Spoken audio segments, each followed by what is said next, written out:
თავი მეცამეტე. თუ მე ადამიანთა და ანგელოსთა ენებით ვლაპარაკობ, ხოლო სიყვარული არ გამაჩნია, მაშინ ჟღარულა რვალი ვარ ან ჩხარულა წინწილა. წინასწარმეტყველებაც რომ მქონდეს, ყოველი საიდუმლო და მთელი ცოდნაც რომ ვუწყოდე, სრული რწმენაც რომ მქონდეს, ისეთი მთების გადაადგილება რომ შემეძლოს, ხოლო სიყვარული არ გამაჩნდეს, არარაობა ვიქნებოდი.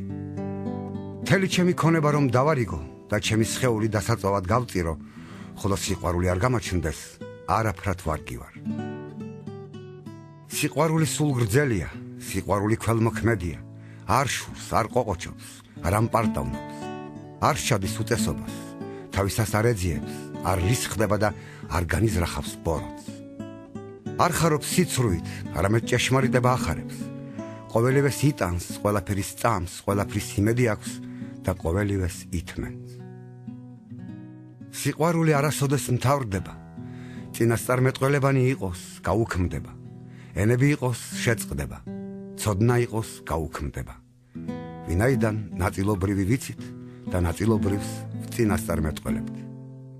და როცა სრულყოფილი მოვა, ნაწილობრივი განქარდება. როცა ბალღი ვიყავი, ბალღურად მსჯელობდი. ხოლო როცა მამაკაცი გავხდი, ყოველივე ბალღური მივატოვე. ვინაიდან ახლა ჩვენ ვხედავთ სარკით, ბუნდოვნად, მაშინ კი პირისპირ. ახლა ვიცი მცირეოდენი, ხოლო მაშინ შევიცნობ ისე, როგორც მე ვარ შეცნობილი. ახლა კი რჩება რწმენა, იმედი, სიყვარული, ეს სამი, ხოლო მათგან სიყვარულია უმეტესი.